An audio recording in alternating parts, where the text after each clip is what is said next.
Hey friend, so has life ever showed up for you in a way that you're like, man, it shouldn't be this way. This is not the way that I expected it should be. Now, my invitation to you today is to not allow that life that you thought it should be to become a trap. When we have this idea in our head that life should be a certain way, we can either, number one, become very frustrated when it doesn't show up that way, or number two, actually put limitations on what life could be. So I always thought, growing up that life should be like Leave It to Beaver, right? Where, mom was home and dad went to the office. I never really stopped to think about how Mrs. Cleaver was always perfectly dressed with her hair perfectly styled, right? That is not something that I imagined life should be or something that I think I wanted.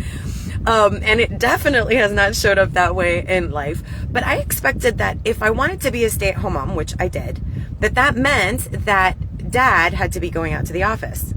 I never knew that it could be that you could work from home and you could be with your babies. Over the past 10 years, Eddie has been home with me working our business. And so I was able to be a stay-at-home mom and he did not have to leave the house, right? That's crazy. And so the way that life should be, it almost could have been a limitation for the life that it became. Now, on the flip side of that, what I will tell you is that life has many, many, many times showed up the way it, in my mind, I thought it should not be.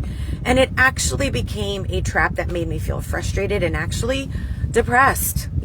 May is Mental Health Awareness Month.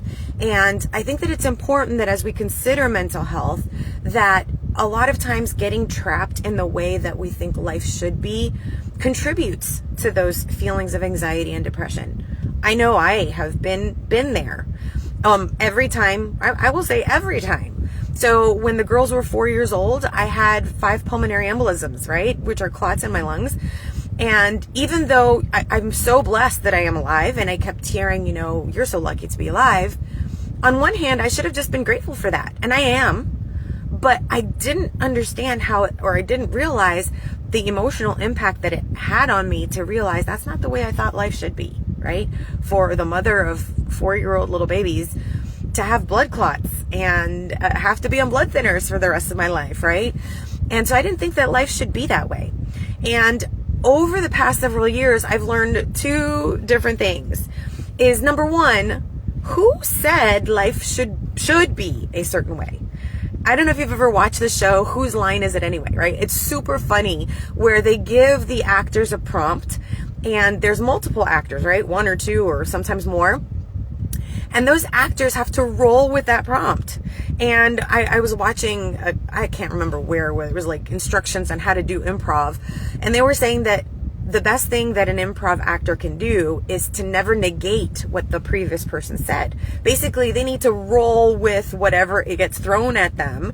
And no matter how crazy or how exotic it is that person says something, it is more funny. It is, more engaging when the actors just roll with it. So what would happen if life throws us something crazy and we roll with it, stepping outside of that box that said it should be a certain way?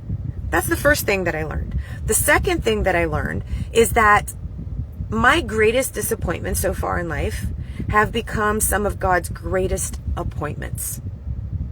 I could write a book on that, and probably I will one day. But this is the thing.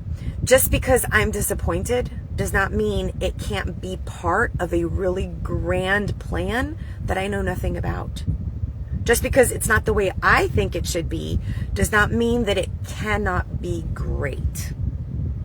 So my invitation to you today is to not allow the thought that life should be a certain way, that vision that you had in your mind of that perfect life.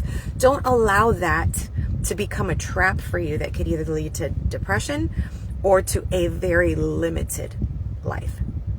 Have a good one, guys. If you found this inspiring or encouraging in any way, I invite you to share it with a friend. Have a good one.